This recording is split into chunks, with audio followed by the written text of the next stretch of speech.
guys, welcome back to my channel. Today we have Lost in the Neverwoods by Aiden Thomas. So this is also the author that did Cemetery Boys. I didn't actually like the book or didn't like the synopsis, so I was like, one of me.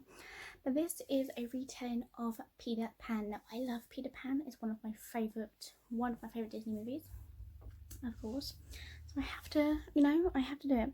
Something sinister awaits within the trees. I love retellings of Disney movies and stuff like that. So we have this one. So this is the front cover, pink. So this is a nice dark blue hardback with a kind of like lost pink kind of colour. It's fine.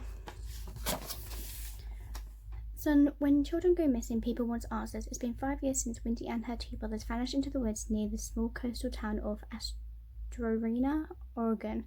Wendy returns with no memory of where she has been or what had happened to her. Her brothers did not. When the town children start to disappear, the mystery around her brothers is brought back into the light, and the police are once again knocking on Wendy's door for answers, attempting to flee her past.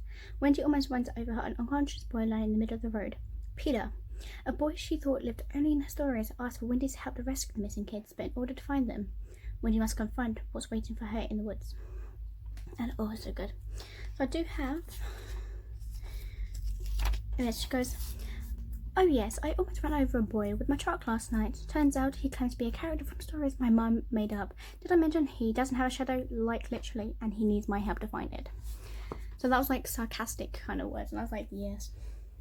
We all know a bit sarcastic once in a while. As you can see, Cemetery Boys.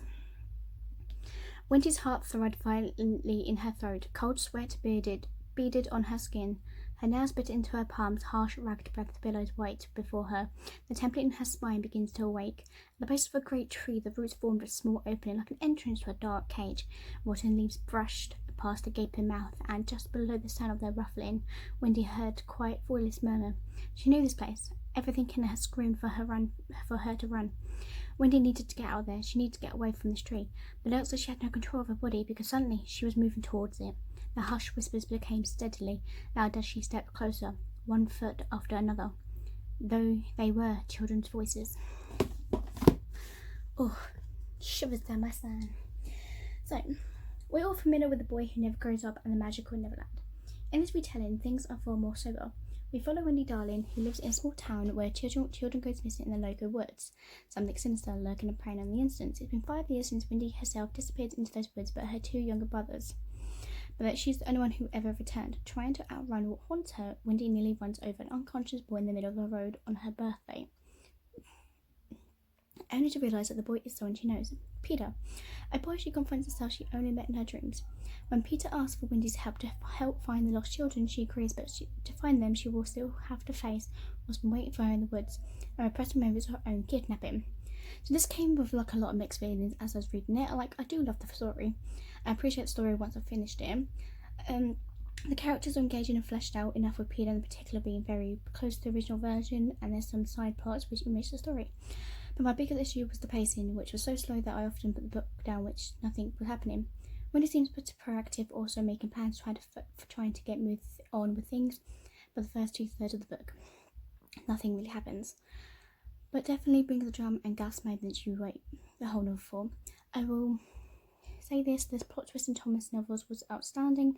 I've been to know to put charts, but the ones completely blindsided me was the feeling that they came out of nowhere, and if that makes sense. You can go back to the story and see clues here and there and lead up to the big reveal. Once you get to the plot twist, the slow pace in the entire novel also makes sense, but it's tough slugging your way before understanding whether pacing was necessary.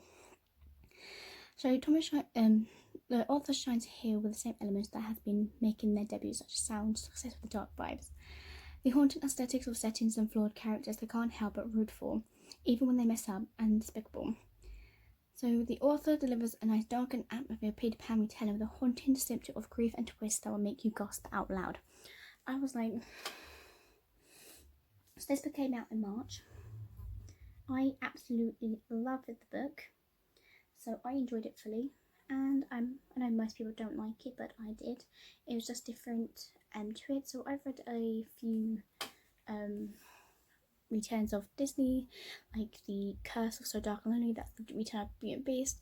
I've read some like ones from Elizabeth Lim, Liz Branswell, and Jen Gorito, the Clean ones like that, and they're so different.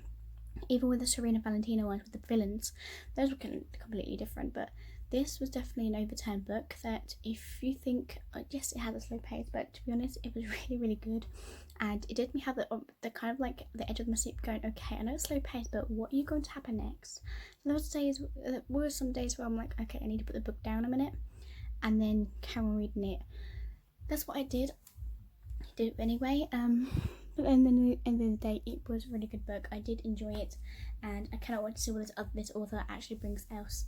I wonder if they will do any more other retellings of Disney movies. Thank you guys for watching, and I'll see you guys next time. Peace. Bye.